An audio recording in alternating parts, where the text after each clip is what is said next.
उसी समय भी बलवान ऐसा पुत्र जो आकाश तक दिखाई दे रहा, ऐसे बेटा पैदा हुआ। भीमसेन भी ऐसे देख रहे थे बालक को, ऐसा बालक पैदा हुआ। कान ऐसे जैसे भाला, नुकीले ऐसे, बड़ा ही भयंकर, आवाज ऐसी मानो पर्वत फट जाए, ऐसी गर्जना उसकी, विशाल काय शरीर, शत्रुओं का दमन करने के भावना से नाक और आंखें फड़क रही थी।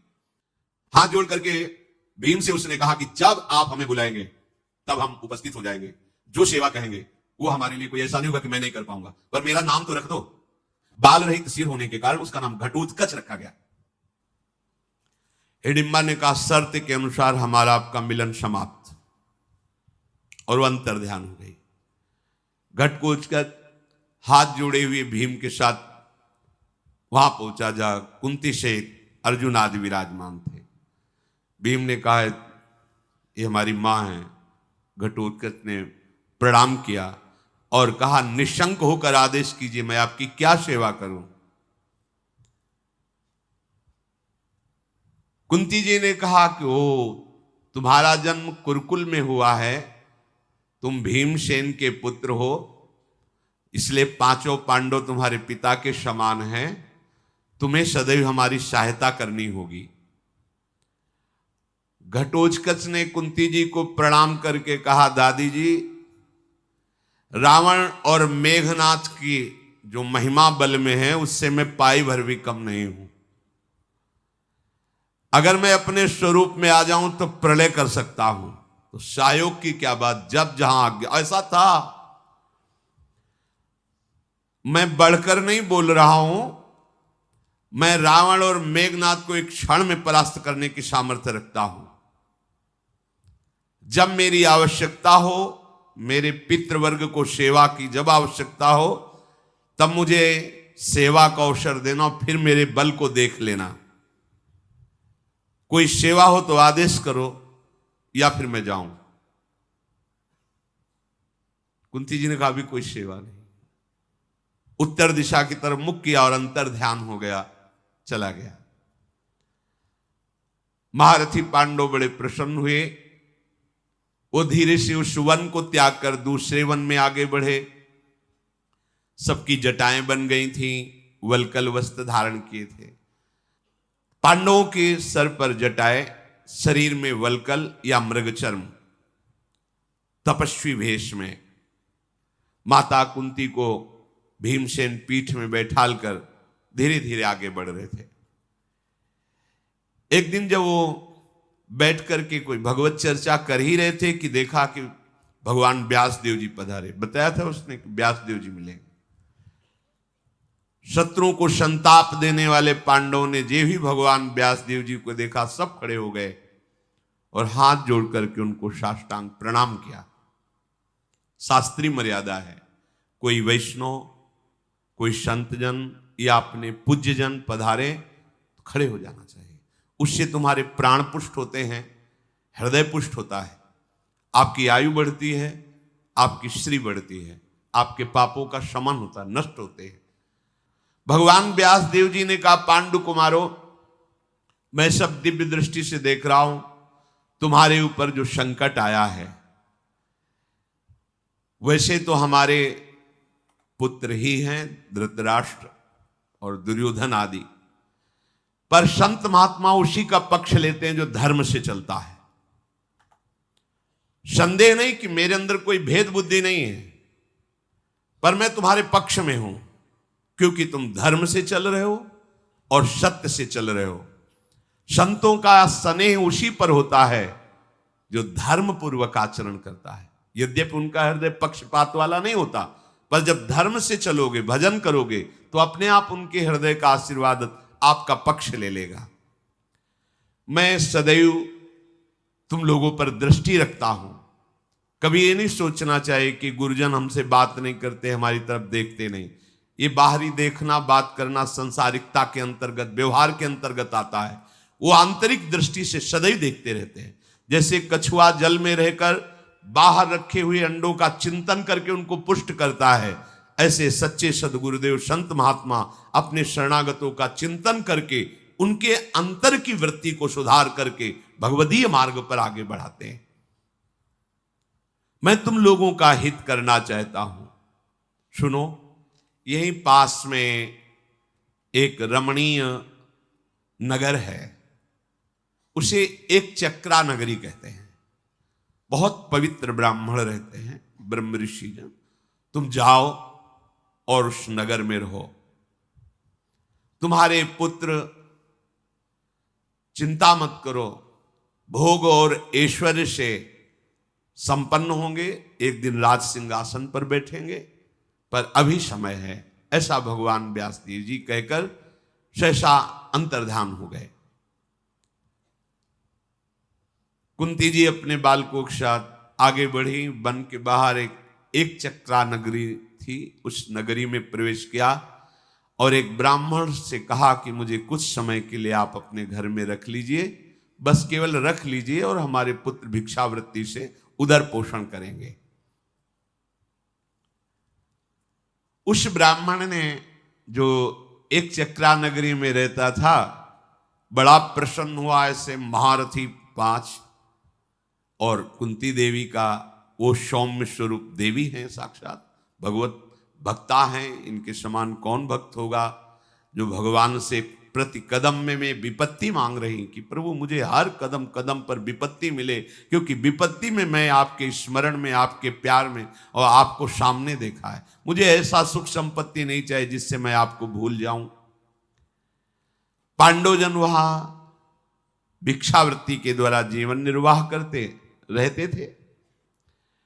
प्रतिदिन शाम टाइम भिक्षा मांगने जाते थे, 24 घंटे में एक बार। और जब भिक्षा लाते थे तो कुंती जी के चरणों में समर्पित करते, मां भिक्षा लाया हूं, ये समर्पित। कुंती जी भाग करती, उससे आधा भाग निकाल करके भीम को दे देती, आधे में नकुल सहदेव, अर्जुन, युधिष्ठिर और आप पाती, आधा भीमसेन को दे देती थी। माता के साथ भिक्षा का उपयोग करके वही रहते हैं। एक दिन की बात है, युधिष्ठिर जी, अर्जुन जी, नकुल सहदेव जी भिक्षा के लिए गए। किसी कार्य के लिए भीमसेन को कुंती जी ने रोक लिया। अभी वो भिक्षा को निकले ही थे, इनको रोका ही था कि उसी ब्राह्मण के घर में बड़ा आर्तनाद सुनाई दिया, रोने का। इतनी जोर का दुखद आर्तनाद कि कुंती जी रोक ना सकी, वहां समीप गई। पहले सोचा देखें तो है कष्ट क्या, एक खंभे की आड़ में हो गई। उस समय वो जो ब्राह्मण था रो रो के कह रहा था कि तुम सब निश्चिंत रहो, मैं मरूंगा, पर यदि मैं मरा तो पूरा परिवार अनाथ हो जाएगा। मैं क्या करूं, मरना ही पड़ेगा। ऐसा क्या है कि मरना पड़ेगा?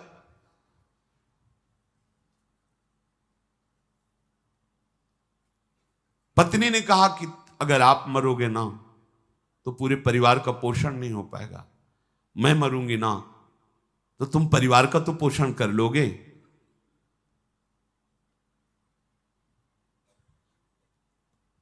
पुत्री ने कहा नहीं नहीं नहीं, कुछ समय बाद मुझे किसी को दोगे ही ना तो मैं मरूंगी, जिससे तुम सब प्रसन्न रहो। छोटा सा एक बालक था, एक बालिका एक बालक।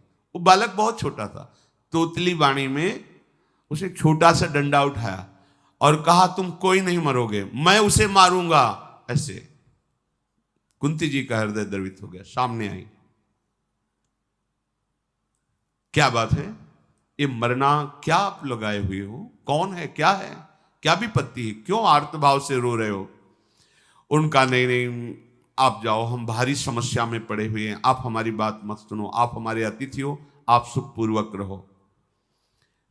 कुंती जी ने कहा हम कोई साधारण अतिथि नहीं है, त्रिभुवन में ऐसा कोई है ही नहीं कि जिसके यहां मैं रह रही हूं उसको बाल बांका कर सके। तुम बताओ ना, ये पहले मैं मरूंगा, पहले मैं मरूंगा, ये क्या बात हो रही तुम लोगों की, मैं समझ नहीं पाई। उनका कहीं भाग कर जाना चाहूं तो भाग भी नहीं सकता, बताने की इच्छा भी नहीं हो रही, क्योंकि तुम संकट में फंस जाओगी यदि हमारी बात सुनोगी। बड़ी कठिन विपत्ति में फंस गया हूं, अब मेरे जीवन को बचाने वाला कोई नहीं है। कुंती जी ने कहा कि क्या क्या समस्या तुम्हारी क्या है? उन्होंने कहा कि बस मुझे अब परलोक ही जाना है।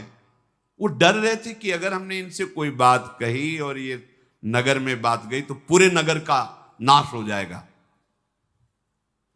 ब्राह्मण केवल आप एक बार बोलिए कि आपका दुख क्या है, तो उनका किसी से कहना नहीं। यहां से 2 कोस दूरी पर यमुना नदी के किनारे पर्वत में एक भयंकर गुफा है और उसमें बक नाम का भयंकर राक्षस रहता है और वो इतना बलवान है कि वो नगर के नगर को खा जाता है। बहुत खोटी बुद्धि वाला है वो, मनुष्यों के मांस से ही पुष्ट हुआ है।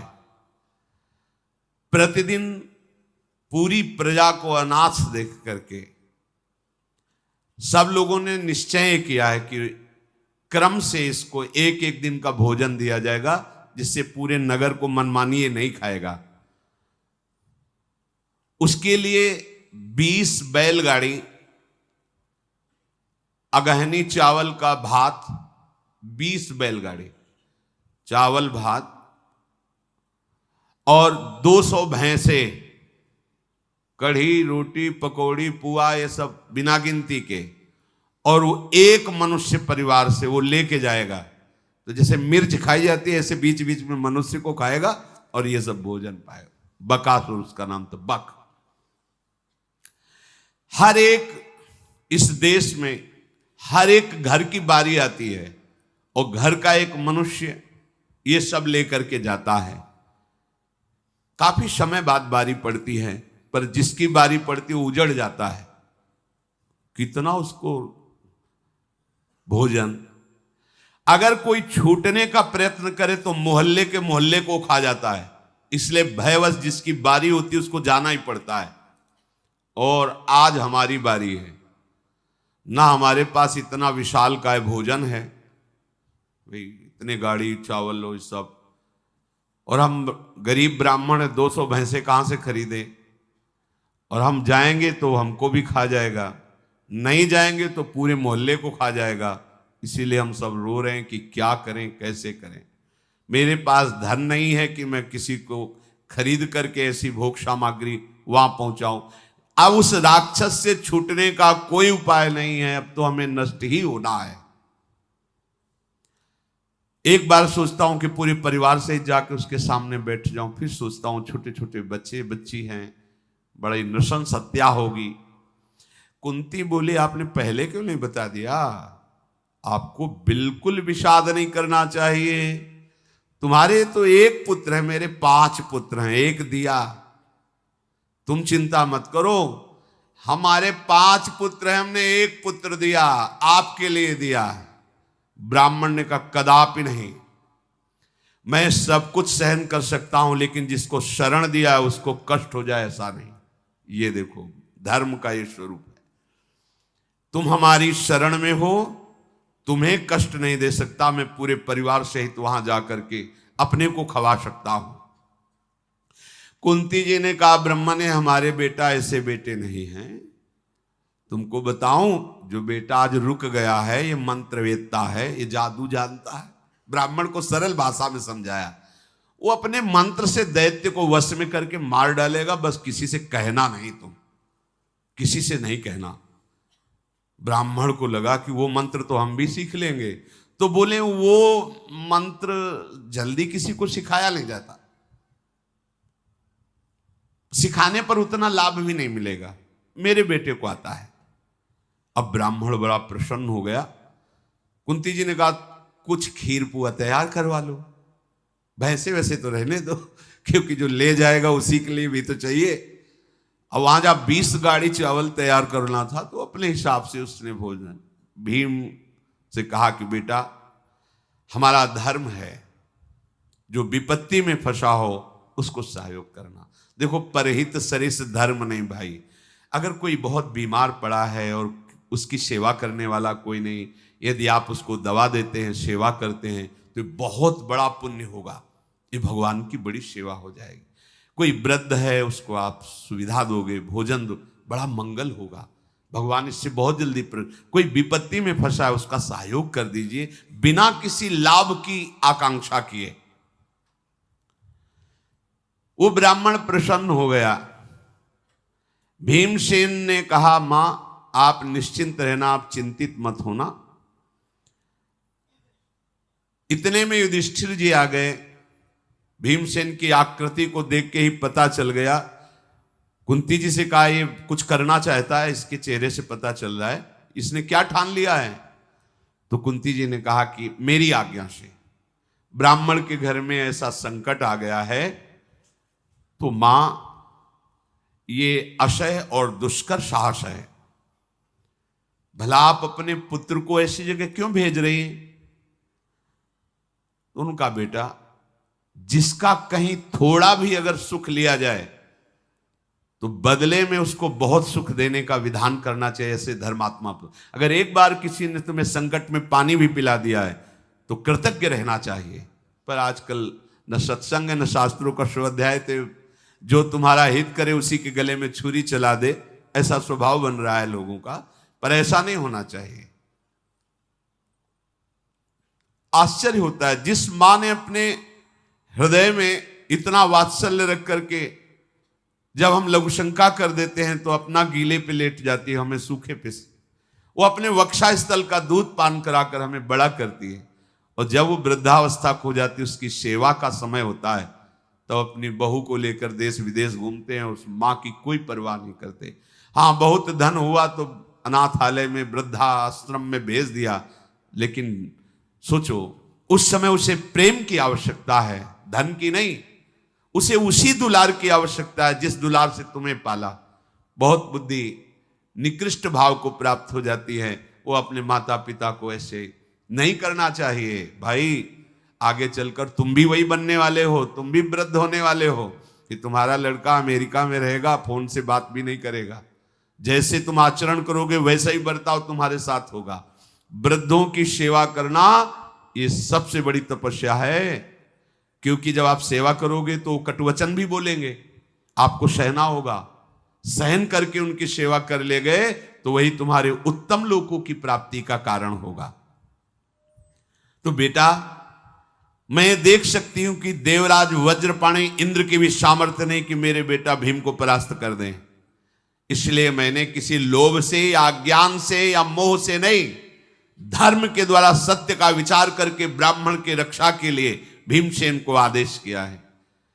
युधिष्ठिर ने कहा, मां आपका निश्चय सत्य है, आपको यत्न पूर्वक ब्राह्मण की रक्षा करने का जो भाव आया है मैं स्वीकार करता हूं। बिना युधिष्ठिर की अनुमति के कोई कार्य नहीं होता था।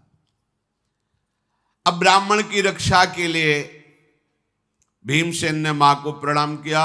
ब्राह्मणों को जो उनके घर में रहते थे उनको दाहिने करके प्रणाम मुद्रा में होकर वो सब सामग्री लेकर गए और उसकी गुफा के सामने दहाड़ लगाई और बैठकर पुआ पूरी खीर जो ब्राह्मण ने बना दिए थे खाने लगे।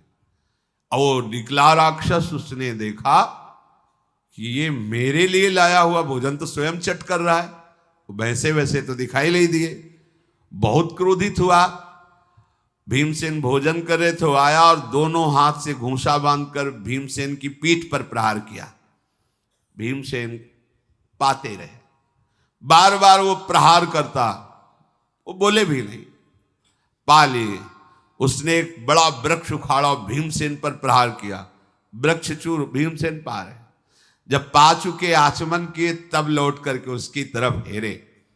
वो दैत्य बक दांतों से उठ चबा रहा था, ऐसा लग रहा था कि भीमसेन को खा जाएगा। बड़ा क्रूर स्वरूप। भीमसेन हंसने लगे और उसने कहा कि देखो, तुमने अभी तक मनुष्यों को खाया है, आज तुम्हारे दांतों को पता चलेगा कि तुम किस मनुष्य के चक्कर में पड़े हो। भीमसेन पर वो वृक्ष का प्रहार करना ही चाहता था कि वृक्षों को पकड़कर एक मुष्टिका का प्रहार, उसके जो बड़े बड़े दांत थे ना बाहर आ गए। कुपित राक्षस ने भीमसेन को बाएं हाथ से बांधकर मारने की कोशिश की। महाबाहु भीमसेन ने उस विशाल राक्षस को उठा के पटक दिया और उसकी छाती पर दोनों हाथ से प्रहार किया, बेहोश हो गया। वायुपुत्र भीम के प्रहार से वो जो बेहोश हुआ, पटक पटक के उसकी खोपड़ी को रगड़ा भीमसेन ने भूमि पर और घुटनों के बल दबाकर उसकी गर्दन पर। थोड़ी देर में उसके प्राण निकल गए। जो प्राण निकलते समय चिल्ला रहा था, तो जैसे फटा नगाड़ा आवाज दे ऐसी आवाज उसकी हो रही थी। पूरे नगर में हाहाकार मच गया, ये आवाज कैसी है। हड्डी हड्डी को तोड़ के रख दिया उस बक नामक असुर की। इसके बाद जो नगर का प्रधान दरवाजा था वहां जाकर उसको पटक दिया। हाथ पैर धोकर सरोवर से शांत होकर के आए और ब्राह्मण से कहा चैन से रहो, अब कभी कोई नंबर नहीं आएगा। उसको ऐसी जगह पहुंचा दिया है कि अब पूरा नगर सुखपूर्वक रहे। सवेरा होते ही जो लोग बाहर नगर के निकले, देखा वो राक्षस मरा हुआ, बहुत प्रसन्न हुए। पर सबने जानने की कोशिश की किसने मारा, पर किसी को पता नहीं चला। इसलिए सबको लगा कि सबकी रक्षा करने वाले भगवान ने इसे मार करके हम लोगों की रक्षा की। बहुत खुशी हुई। हर दिन एक आदमी इतना भोजन लेकर जाए, उसको भी वो खा जाए, पूरा नगर भयभीत रहता था। ब्राह्मण परिवार ने कुंती जी से हाथ जोड़कर कहा कि आपकी कृपा से हम क्या, हमारा पूरा नगर दुख से बच गया है। कुंती जी ने कहा यहां से चलो, यहां रुकना ठीक नहीं है, क्योंकि यहां अतिथिजन आते रहते हैं। किसी को अगर पैसा पता चला तो कौरवों को पता चल जाएगा कि इस तरह का बल विक्रम तो केवल पांडवों में ही है, फिर हम विपत्ति में फंस जाएंगे। ऐसा सोच ही रहे थे कि उसी समय एक ब्राह्मण देवता के घर एक ऋषि पधारे। वो जाने को उद्यत ही थे। उस रात उन ऋषि के लिए रुक गए। तो ऋषियों ने पांडव को उपदेश किया कि एक बहुत बड़ा स्वयंवर हो रहा है,